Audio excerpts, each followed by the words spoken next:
Assalamualaikum warahmatullahi wabarakatuh. Nama saya Apun Mahpudin dari jurusan BKI kelas A Fakultas Dakwah semester pertama UIN Sultan Maulana Hasanuddin Banten. Di sini saya akan membahas tentang konsep dasar perilaku manusia.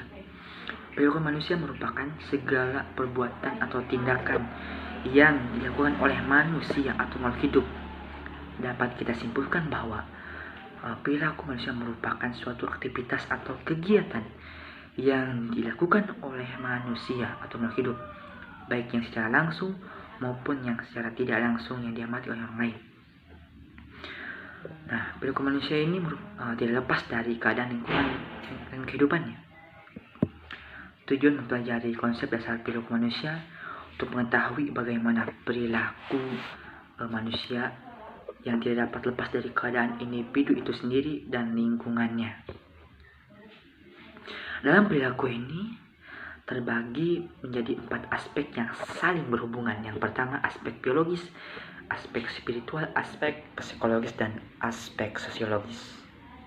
Terdapat 3 tahapan. Yang pertama proses biologis, yang kedua proses kognitif, yang ketiga proses sosial.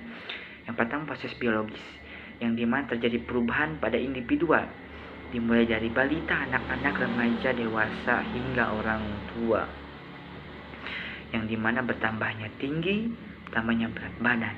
Yang kedua proses kognitif, meliputi perubahan pemikiran, akan bisa membedakan mana yang baik, mana yang tidak baik, kecerdasan dan bahasa.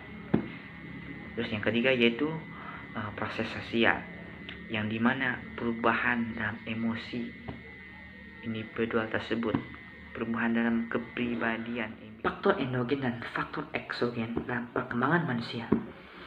Faktor endogen merupakan faktor keturunan yang berarti memiliki sifat dari kedua orang tuanya. Kalaupun orang tuanya hitam, berarti anaknya kemungkinan akan hitam. Contohnya kayak gitu.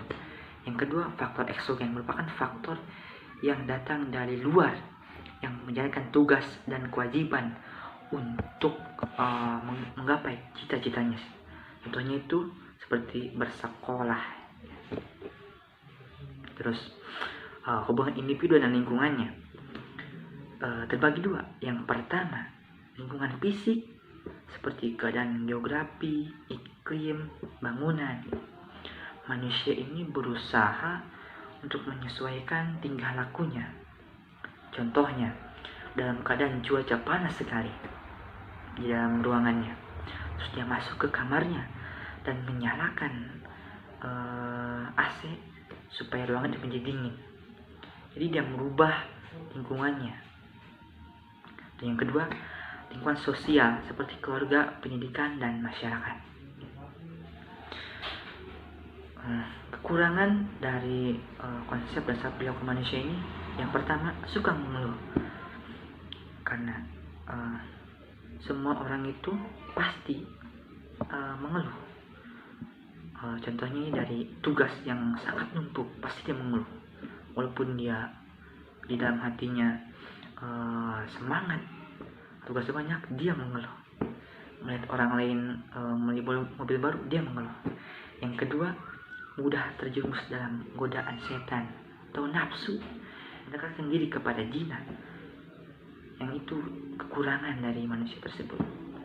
Kelebihannya yaitu makhluk manusia itu sangatlah cerdas. Yang kedua, diberikan pikiran serta panca indera dan akal manusia itu, insya Allah. Yang diberikan pikiran serta panca indera dan akal. Hewan diberikan panca indera, diberikan akal, tapi tidak diberikan pemikiran. Kita harus memahami apa itu perilaku manusia. Kita sebagai makhluk hidup harus senantiasa melakukan kebaikan-kebaikan di dunia ini. Apakah segala perbuatan atau tindakan yang positif. Kita lakukan perubahan pada diri kita untuk melakukan perbuatan dan tindakan yang baik. Mohon maaf. Wassalamualaikum warahmatullahi wabarakatuh.